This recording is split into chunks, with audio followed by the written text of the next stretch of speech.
Hello money talkers, welcome to my channel money talks with Payal. So Infosys को लेके इस video में हम बात करने वाले हैं। इस वीडियो में मेनली हम बायबैक को लेके कवर करेंगे क्योंकि काफ़ी सारे ऐसे कन्फ्यूजन है लोगों के मन में, तो उसको हम यहाँ पे क्लैरिफाई कर देंगे। अभी यहाँ पे अगर हम देखें कि इनके जो Q2 रिज़ल्ट आए हैं वो काफ़ी अच्छा इनका रिज़ल्ट हमें देखने को मिला और Q2 रिज़ल्ट आते ही उन्होंने अपना डिविडेंड भी अनाउंस किया है, इंटरिम डिविडेंड ऑफ ₹16.50 16.50 पर इक्विटी शेयर, जिसकी रिकॉर्ड डेट जो है वो सेट की गई है 28 October and ex record date इसका 27 अक्टूबर है। इसका सिंपल इतना मतलब होता है कि 27 अक्टूबर के पहले पहले जिनके पास भी इन्फोसिस के शेयर्स हैं उनको 16.50 रुपीज़ पर इक्विटी शेयर मिलेगा एज अ इंटरिम डिविडेंड। अब यहाँ मेनली हम बात करेंगे बायबैक को लेके। तो बायबैक को लेके यहाँ पे जो कंपनी ने अनाउंस किया है वो ये है कि 9300 crore total worth of shares वो बायबैक करने वाले हैं through open market. Okay, open market के थ्रू वो 9300 करोड़ वर्थ ऑफ शेयर्स वो बायबैक करेंगे, जिसकी मैक्सिमम बायबैक प्राइस रहेगी 1850। तो यहाँ पे आपको थोड़ा फोकस रखना है इन दो पॉइंट पे कि मैक्सिमम बायबैक प्राइस है 1850, यानी कि 1850 के ऊपर अगर इन्फोसिस का शेयर पहुँच जाता है तो वो इन्फोसिस के शेयर्स को नहीं खरीदेंगे। तो ये एक ऑप्शन है। अभी यहाँ पे आपको ये चीज़ भी ध्यान में रखना है कि ये ओपन मार्केट रूट के थ्रू होने वाला है, जो टेंडर रूट नहीं है। तो यहाँ पे जिनको लग रहा है कि हमारा बहुत बेनिफिट होने वाला है और अब इन्फोसिस का प्राइस तो पक्का ही 1850 जाएगा, तो ऐसा बिल्कुल भी नहीं है। इसको हम थोड़ा क्लैरिफाई करते हैं और यहाँ पे हम थोड़ा और डिटेल में समझते हैं कि क्या कहना चाह रही है कंपनी। तो देखो, दो तरीके का बायबैक होता है, एक होता है टेंडर रूट और एक होता है open market route. Tender route जैसे पिछले टाइम TCS का आया था, गेल का आया था, आपको याद होगा मैंने वीडियो बनाया था, उन्होंने अपना बायबैक अनाउंस किया था टेंडर रूट के थ्रू। तो टेंडर रूट में क्या होता है कि आपको एक रिकॉर्ड डेट दिया जाता है कि इस रिकॉर्ड डेट से पहले जिनके पास भी शेयर्स होंगे, जो भी एलिजिबल शेयर होल्डर रहेंगे रिकॉर्ड डेट के दिन, वो बायबैक के लिए अप्लाई कर सकते हैं। तो यहाँ पे हमारा काम क्या होता है एज एन इन्वेस्टर कि अगर हम चाहें तो अपने शेयर्स को बायबैक के लिए एप्लीकेशन प्रोवाइड कर सकते हैं कंपनी को। हम दिखा सकते हैं कि हम इंटरेस्टेड हैं आपको शेयर्स देने में, आप ख़रीद लीजिए। अब इंटाइटलमेंट रेशियो निकल के आता है कि कितने शेयर्स में कितने शेयर्स मिलने की एलिजिबिलिटी आपकी रहेगी। तो उससे क्या होता है कि आपका कुछ भी शेयर्स, सपोज़ किसी के पास एक ही शेयर है तो उनको प्रायोरिटी दी जाती है।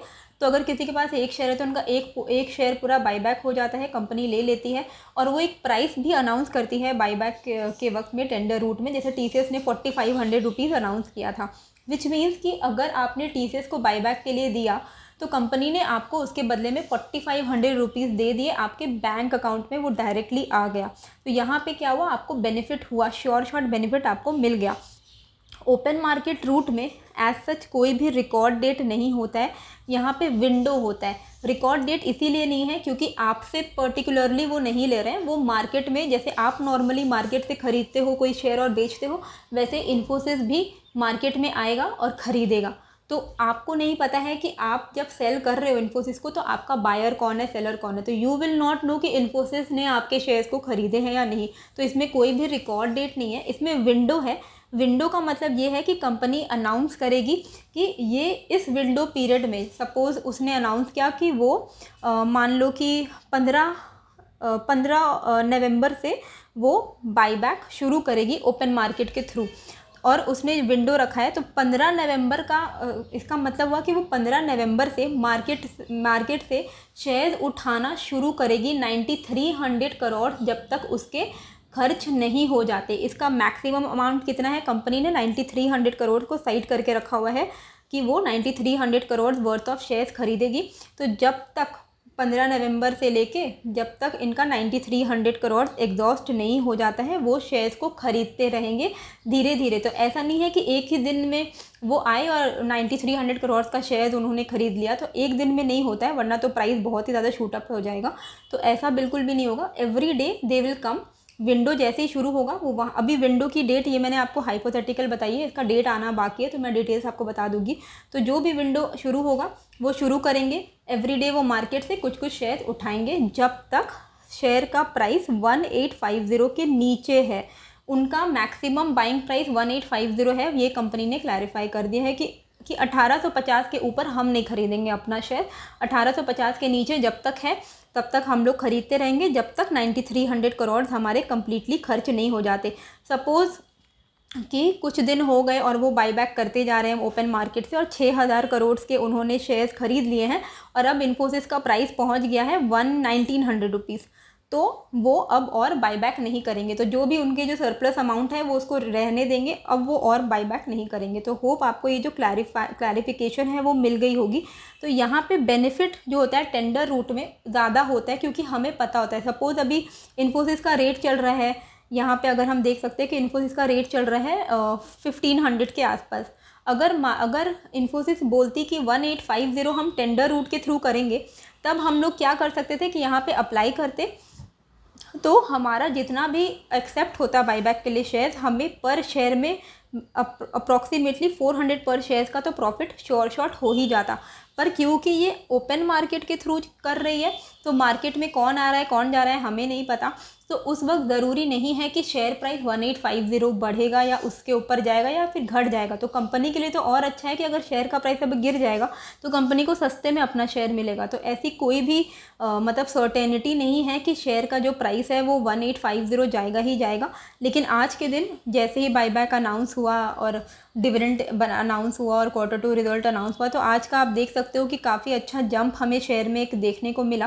पर इसका मतलब ये नहीं है कि अब शेयर 1850 जाएगा ही जाएगा, तो कोई भी सर्टेनिटी नहीं है, पर जा सकता है। तो इसमें अभी आपका एज अ शेयर होल्डर कोई बहुत स्पेशल बेनिफिट आपको नहीं है। तो अगर आप फ्रेश एंट्री ये सोच के लोगे कि मैं अभी ले लेता हूँ 1500 में और 1850 में बेचूंगा, तो ये बुद्धि तो सभी के पास है। तो सब कोई फिर क्या करेंगे, सारा पोर्टफोलियो का सारा कैपिटल इन्फोसिस में ही लगा देंगे। तो ऐसा तो नहीं होता है।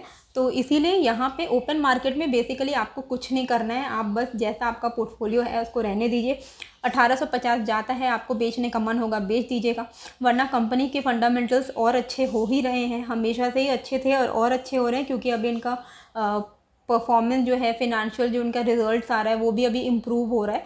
तो ये लॉन्ग टर्म के लिए तो अच्छी शेयर है ही। तो ऐसा इसमें कोई घबराने वाली बात है नहीं। फ्रेश एंट्री बस यही है कि ये सोच के मत लीजिएगा कि अब 1850 जाने वाला है, वरना सब कोई फिर यही करेंगे कि सारा लाखों लाखों रुपया वो इन्फोसिस खरीद के बैठ जाएंगे। तो ऐसा नहीं होगा। टेंडर रूट में हमें बेनिफिट ज़्यादा रहता है, लेकिन यहाँ पे एज सच कोई बेनिफिट हमें देखने को नहीं मिलेगा।